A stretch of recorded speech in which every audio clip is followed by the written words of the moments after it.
Wow. Yeah, it took a minute, but I'm a fan of this franchise now, dude. Finally. Hey guys, welcome to my Avatar Fire and Ash movie review that I will be keeping spoiler free. And in this video, I'm going to go over my thoughts on the Avatar franchise and why it took me this long to become a fan, my Avatar Fire and Ash review, which includes the positives and the negatives. I'm going to rate Avatar Fire and Ash using my super sophisticated 5-star rating system. I know, it's freaking impressive. And also bring up some concerns of this franchise's longevity and where it may go and what it needs to avoid to continue being successful.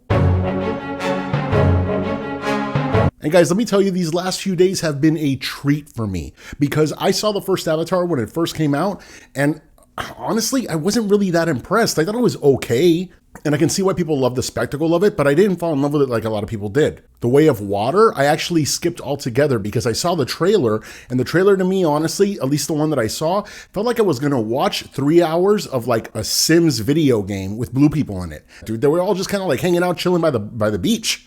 But then I was going to an early screening of Avatar Fire and Ash, and I'm like, bro, I gotta see the second one at least. I saw it 2 days ago.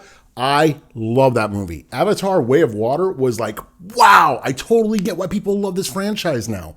And looking back, I figured out my issue with the first Avatar. It came out in 2009.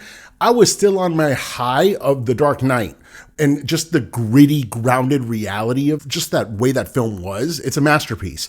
Also, Iron Man, the first one, it's as grounded in reality as I guess a Marvel movie could be. I guess this wasn't in the mood for like really tall Smurfs and all this fantasy stuff, but I was wrong. Avatar is a great movie. Avatar, like Way of Water, was amazing. And now that I saw Fire and Ash, I'm happy to tell you, we still don't have a bad Avatar movie. Nope, because Avatar Fire and Ash, wow, dude. From the freaking opening sequence, Avatar Fire and Ash, like, it's just visually amazing. And by the way, in case you guys don't know, I don't do 3D movies really. I'm not a big fan of them, especially on a first watch. I want to see something two-dimensional the way it's supposed to be seen. Studio says, hey, your screening's going to be in 3D. It's going to be in 3D. So we saw this in 3D IMAX.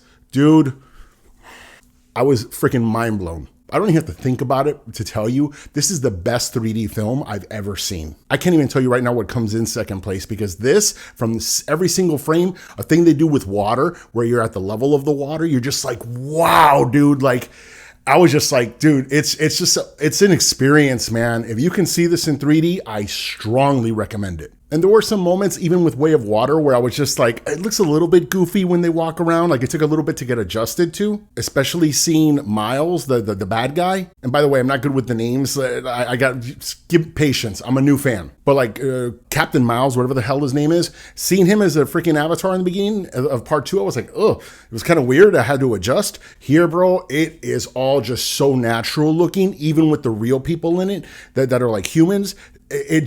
Bro, it's never looked this good together. And it's amazing what James Cameron is able to do with this. And unlike the huge time jump that we had with the first Avatar and second Avatar, this one picks up, no details because I told you it's spoiler free, but this one kind of picks up right after the second one, which is good because I saw the mermaid lady in this one and she still had the big belly. And I'm just like, bro, how long are they pregnant for? Or is she just like big? Yeah, you don't want to confuse that with a girl. Fat versus pregnant.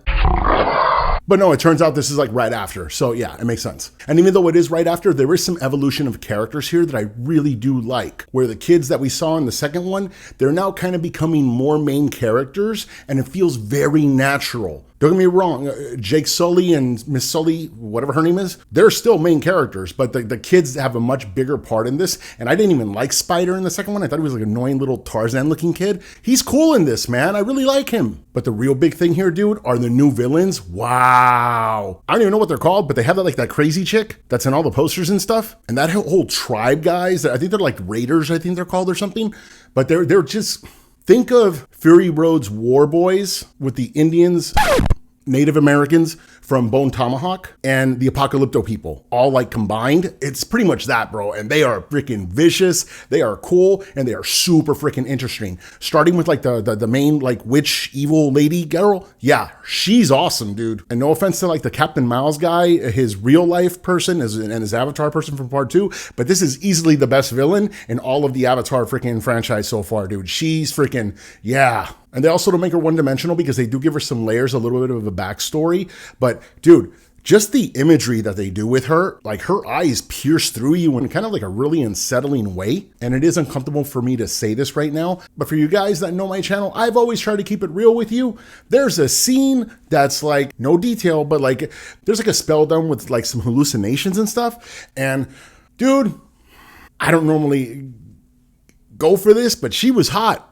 Yes, I mean, she was attractive for some reason, tail and all. I don't know if that means I'm going to turn into like a guy that's into furries or some stuff. I hope not. I just want my dog to know she's safe. Princess Leia, don't worry. You're good, man. But yeah, there was something very like seductive and whatever about her that was just eerie, but also really interesting. You can rip me up in the comments if you want, but I'm pretty sure I'm not the only guy that's going to think that, dude. That was some black magic spell stuff that she did. And maybe it was the 3D that I got affected. I don't know. Moving on.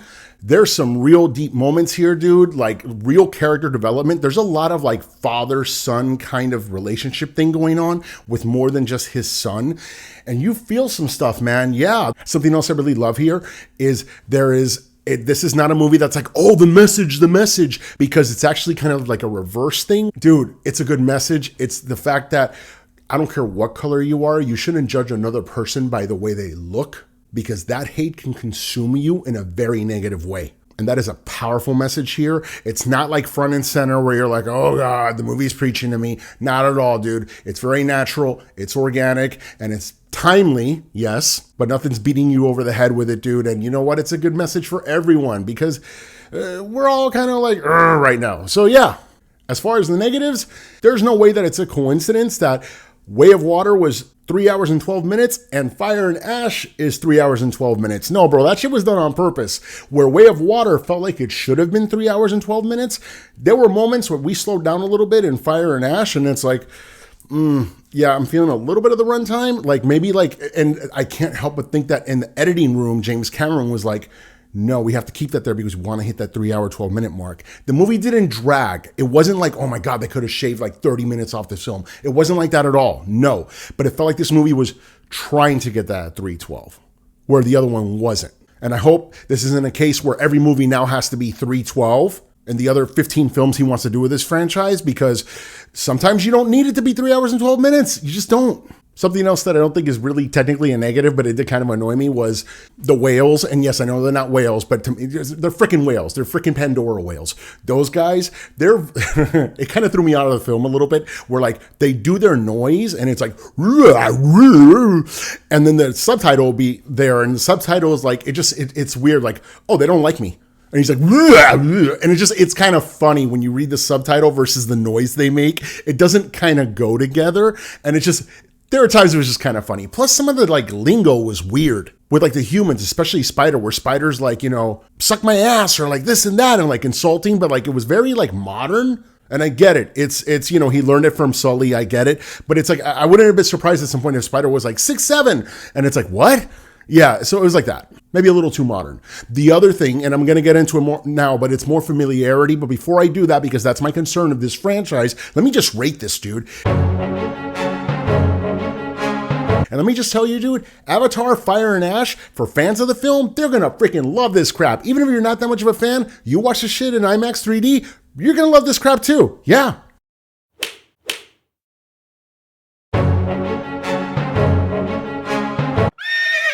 As far as my concerns of the franchise, being a person that just saw Way of Water for the first time, it felt like this was very, very similar to Way of Water. Almost like even though it was a different movie, it felt like I was seeing the same movie, just a little bit recycled, even though it's not. And I kind of get it, because Avatar, the whole introduction of the universe, was such a freaking spectacle.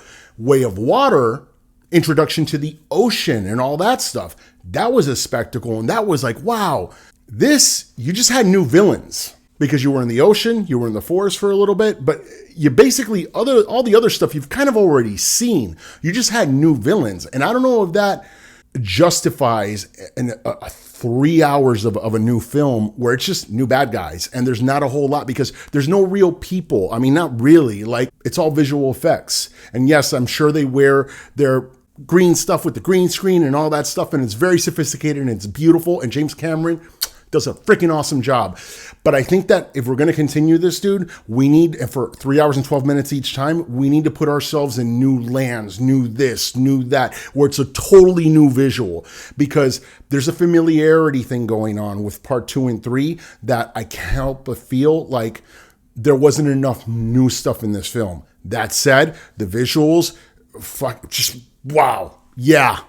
Amazing. And I get it, guys. I was never really that much of a Lord of the Rings fan. I was like, yeah, we're walking for 11 hours. Sure. I was never really a Harry Potter fan because I just kind of aged out before that thing blew up. Star Wars for sure. Marvel, DC for sure. And I'm happy to say I don't love Avatar as much as those, but I totally get why people were fans of this. And dude, I'm excited to see where this goes. Yeah. Guys, what did you think of Avatar Fire and Ash? Also, when you see this movie, did you think she was hot for even just like a moment? Like it wasn't just me? Please let me know in the comments. Also, please like, subscribe, and whatever all this stuff that I have. And thanks for watching.